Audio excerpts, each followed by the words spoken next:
Hello दोस्तों, आपके अपने मैजिक मोमेंट चैनल में आपका स्वागत है। आज हमारे सब्सक्राइबर मिस्टर प्रदीप सर के सजेशन से पीजी इलेक्ट्रोप्लास्ट लिमिटेड को डिटेल में डिस्कस करेंगे, इसकी कंप्लीट स्टडी करेंगे। और प्रदीप सर का क्वेश्चन है कि इस स्टॉक ने लास्ट 2.5 मंथ में इस स्टॉक में उनकी इन्वेस्ट वैल्यू को डबल किया है। अभी इस स्टॉक में उनको क्या करना चाहिए, अभी होल्ड करना चाहिए या फिर आउट होना चाहिए? तो दोस्तों हम इसके फंडामेंटल्स और टेक्निकल्स को देखकर उनके क्वेश्चन का भी आंसर करेंगे और दोस्तों साथ में हम इसके सपोर्ट रेजिस्टेंस और नेक्स्ट टारगेट पर भी बात करेंगे। तो दोस्तों आप हमारे साथ वीडियो के एंड तक बने रहिए। वीडियो के एंड में हम वीडियो का कंक्लूजन देते हैं, जिससे आपके माइंड में क्लैरिटी आएगी कि अभी आपको इस स्टॉक में क्या करना चाहिए। चलो दोस्तों करते हैं वीडियो की शुरुआत इलेक्ट्रोप्लास्ट लिमिटेड के साथ।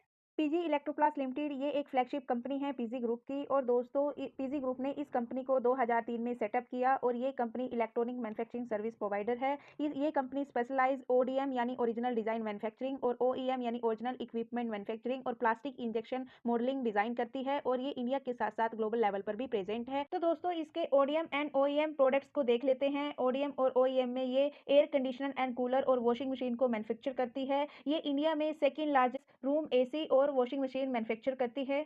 और इलेक्ट्रॉनिक बिजनेस में ये टीवी मैन्युफैक्चरर भी है, एलईडी टीवी भी मैन्युफैक्चर करती है।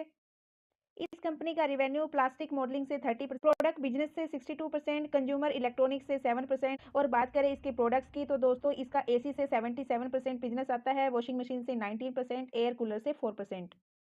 और दोस्तों ये इसके क्लाइंट्स है ग्लोबल लेवल पर भी और नेशनल लेवल पर भी। Career, Jaguar, Usha, Whirlpool etcetera ये सब इसके क्लाइंट्स हैं। और कंपनी ने इनके साथ-साथ फरवरी 2022 में सोलर पावर प्लांट में भी एंट्री की। कंपनी ने solar stream renewable service private limited को एक्वायर किया। अभी तक हमने इसके बिजनेस को तो अब हम इसके फंडामेंटल्स और टेक्निकल्स को डिस्कस करेंगे। ये कंपनी एनएससी और बीएससी दोनों पर लिस्टेड है। इस कंपनी का मार्केट कैप 13,705 सीआर, इसका स्टॉक भी 74.2, इसका स्टॉक भी ओवर वैल्यूड है अपने सेक्टर के कंपैरिजन में। और इसका आरओसी 18.7%, आरओई 18.8%। और दोस्तों अब हम कंपनी की ग्रोथ को चेक करेंगे, पहले क्यू ऑन क्यू बेसिस पर करेंगे। अभी हम इसके लास्ट 4 क्वार्टर्स के रिजल्ट्स को डिस्कस करेंगे और उनको कंपेयर करेंगे। तो दोस्तों हम यहाँ पर फाइनेंशियल ईयर 2024 के Q2, Q3, Q4 और फाइनेंशियल ईयर 2025 के Q1 के रिजल्ट्स को डिस्कस करेंगे। यहाँ पर कंपनी की सेल Q2 में 460 की थी, जो अभी बढ़कर 1321 सीआर की हो चुकी है। यहाँ पर क्यू ऑन क्यू बेसिस पर कंटिन्यूसली इसकी सेल इंक्रीज हो रही है, जो कि कंपनी के लिए एक पॉजिटिव पॉइंट है। और बात करें इसके नेट प्रॉफिट की, Q2 में नेट प्रॉफिट 12 सीआर था, जो अभी बढ़कर 84 सीआर, और नेट प्रॉफिट भी इसका कंटिन्यूसली इंक्रीज हो रहा है। तो दोस्तों क्यू ऑन क्यू बेसिस पर कंपनी के बहुत अच्छे रिजल्ट्स हैं और continuously company Q on Q basis पर ग्रो कर रही है। अब हम इसकी एनुअल ग्रोथ को भी चेक करेंगे।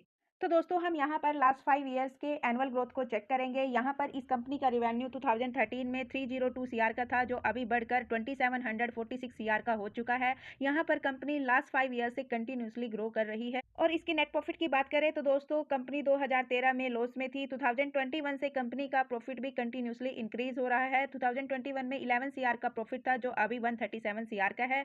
ये कंपनी के लिए सेकंड पॉजिटिव पॉइंट है कि company Y on Y basis पर भी कंटिन्यूसली ग्रो कर रही है। और दोस्तों अब चेक करेंगे हम कंपनी का डेब्ट। यहाँ पर हम इसकी बैलेंस शीट देखेंगे और बैलेंस शीट में इसका डेब्ट देखेंगे। 2021 में कंपनी के पास 185 सीआर का डेब्ट था और 2022 में ये बढ़कर 399 का हुआ। 2023 में ये 577 का हुआ। 2024 में कंपनी ने अपने डेब्ट को थोड़ा रिड्यूस किया, अभी 435 का है। तो दोस्तों यहाँ पर company Y on Y basis पर भी ग्रो कर रही है और क्यू ऑन क्यू बेसिस पर भी, और साथ में इसने 2024 में अपने डेब्ट को भी रिड्यूस किया, जो कि कंपनी के लिए एक थर्ड पॉजिटिव पॉइंट है। और दोस्तों इस कंपनी का मार्केट कैप 13,000 समथिंग है उसके कंपैरिजन में इस कंपनी के ऊपर डेब्ट कुछ भी नहीं है, यानी कंपनी ऑलमोस्ट डेब्ट फ्री है। और साथ में जो डेब्ट था भी उसको भी इसने 2024 में रिड्यूस किया। और अब चेक कर लेते हैं कंपनी के एसेट। यहाँ पर कंपनी के एसेट येलो कलर की लाइन है। मार्च 2020 में कंपनी के पास 500 सीआर के एसेट थे, जो अभी बढ़कर 728 सीआर के हो चुके हैं, यानी company Y on Y basis पर अपने एसेट को भी इंक्रीज कर रही है। अब चेक कर लेते हैं कंपनी का कैश फ्लो। मार्च 2024 में कंपनी ने कैश फ्लो भी बरकरार रखा। 22 सीआर का इसके पास कैश फ्लो है। तो दोस्तों कंपनी के फंडामेंटल स्ट्रॉन्ग है। और आप चेक करते हैं हम कंपनी का शेयर होल्डिंग पैटर्न। यहाँ पर प्रमोटर्स की होल्डिंग जून 2023 में 61.2% थी, जो अभी जून 2024 में घटकर 53.56% है। यहाँ पर प्रमोटर्स ने अपनी होल्डिंग को डिक्रीज किया और कंटिन्यूसली ये लास्ट 3 क्वार्टर से स्लाइटली अपनी होल्डिंग को डिक्रीज कर रहे हैं। और एफआईज़ की होल्डिंग जून 2023 में 3.13 थी, जो अभी बढ़कर 11.07। दोस्तों प्रमोटर सेल कर रहे हैं और उससे एफआईज़ इसमें परचेज़ कर रही है। प एफआईज़ ने लास्ट 2 क्वार्टर से अपनी होल्डिंग को स्लाइटली इंक्रीज़ किया, जो कि कंपनी के लिए एक पॉजिटिव पॉइंट है। और डीआईज़ की होल्डिंग जून 2023 में 7.13 थी और अभी 9.89%।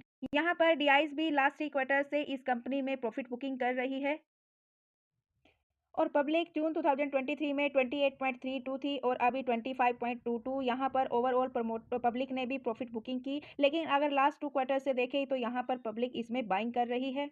और अदर्स जून 2023 में 0.22% थे, जो दिसंबर 2023 में 0.01, यानी अदर्स ने अपनी होल्डिंग को बिल्कुल ट्रिम किया और जून क्वार्टर में फिर से अपनी होल्डिंग को इंक्रीज किया। और दोस्तों अब डिस्कस करते हैं कंपनी के डिविडेंड पे आउट परसेंटेज को और साथ में उसके सीएजीआर को।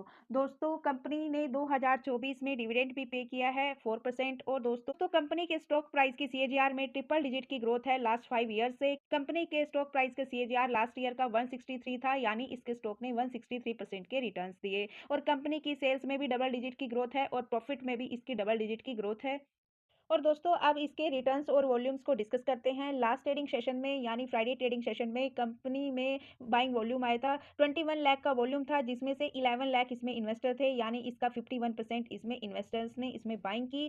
और लास्ट 1 मंथ का एवरेज वॉल्यूम 14 लाख, जिसमें से 7 लाख इन्वेस्टर्स, और लास्ट वीक का average volume 16 lakh, 9 lakh investors है। और यस्टरडे यानी थर्सडे ट्रेडिंग सेशन का वॉल्यूम 14 लाख, जिसमें से 10 लाख इन्वेस्टर्स है, यानी 50% लगभग इसमें इन्वेस्टर बाइंग कर रहे हैं और 50% इसमें ट्रेडर्स। और दोस्तों पिछले 5 साल में कंपनी ने 11,316% के रिटर्न्स दिए और पिछले 3 साल में 1406% के रिटर्न्स दिए और पिछले 2 साल में 482% के रिटर्न्स दिए और लास्ट ईयर इसने 176% के रिटर्न्स दिए और पिछले 6 मंथ, 3 मंथ और 1 मंथ में भी इसने पॉजिटिव रिटर्न्स दिए। और बात करें कंपनी के ओवरऑल रिटर्न्स की, तो दोस्तों सितंबर 2011 से अब तक कंपनी ने 1164% के रिटर्न्स दिए और कंपनी के शेयर का जो लो प्राइस था ₹2.47 और कंपनी का ऑल टाइम हाई ₹592 और अभी कंपनी का स्टॉक ₹525 पर ट्रेड कर रहा है। और यस्टरडे ट्रेडिंग सेशन में 7.17% का जंप आया। ये कंपनी एक स्मॉल कैप कंपनी है जिसमें हाई रिस्क है।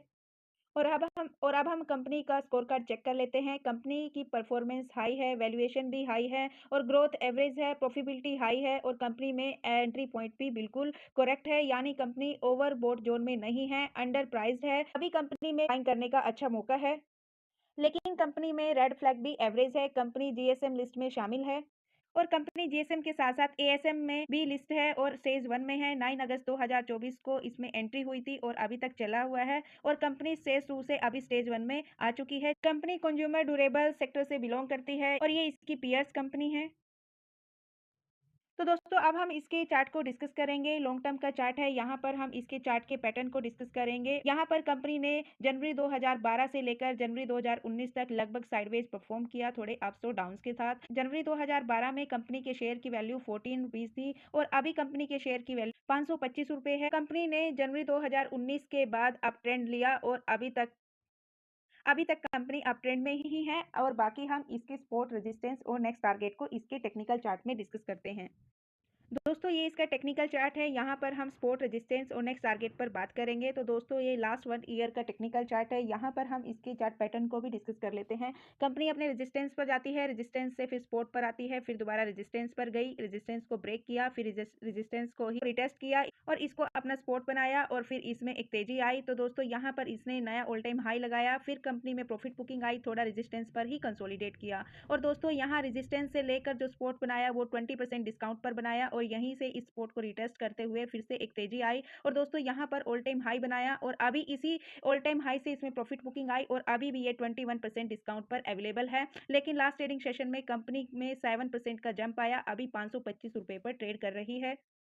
तो दोस्तों कंपनी का जो फर्स्ट स्पॉट रहेगा और 80 का रहेगा और सेकंड स्पॉट इसका 400 का रहेगा, रेजिस्टेंस इसका 600 का रहेगा। और दोस्तों इसके चार्ट के पैटर्न को देखते हुए, इसके फंडामेंटल्स और टेक्निकल्स को देखते हुए, इसमें जो शॉर्ट टर्म के लिए नेक्स्ट टारगेट रहेगा वो 800 का रहेगा, लॉन्ग टर्म के लिए जो नेक्स्ट टारगेट रहेंगे वो 1700 के रहेंगे।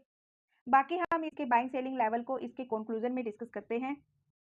दोस्तों हमने इसके बिजनेस को डिस्कस किया, इसके बेसिक फंडामेंटल्स को डिस्कस किया, इसके टेक्निकल चार्ट को स्टडी किया, शेयर होल्डिंग पैटर्न चेक किया, कंक्लूजन। दोस्तों अगर कोई इस कंपनी में इंटरेस्टेड है, फ्रेश बाइंग करना चाहता है या फिर एड ऑन करना चाहता है, तो दोस्तों मेरे ओपिनियन से अभी आप इसमें फ्रेश एंट्री कर सकते हो क्योंकि अपने ऑल टाइम हाई से 21% डिस्काउंट पर है और अभी आज ₹525 पर ये 13% डिस्काउंट पर है। तो दोस्तों आप इसमें 500 से लेकर 525 के बीच में कहीं भी बाइंग कर सकते हो। ऐड ऑन करना चाहते हो तो दोस्तों वो भी कर सकते हो। और यदि किसी के पास इस कंपनी का स्टेक है, प्रॉफिटेबल है, प्रॉफिट बुकिंग करना चाहता है तो दोस्तों उसको अभी वेट एंड वॉच करना चाहिए इसके 600 के लेवल के ब्रेक होने का, जो कि जल्द ब्रेक होने की उम्मीद है क्योंकि इसको इसकी अर्निंग का सपोर्ट है। और दोस्तों साथ में इसमें एफआईज की बाइंग बढ़ रही है और चाहो तो आप इसको होल्ड रख सकते हो। इसकी ग्रोथ को देखते हुए ये आने वाले टाइम में भी मल्टी बैगर रिटर्न्स देने का दम रखता है।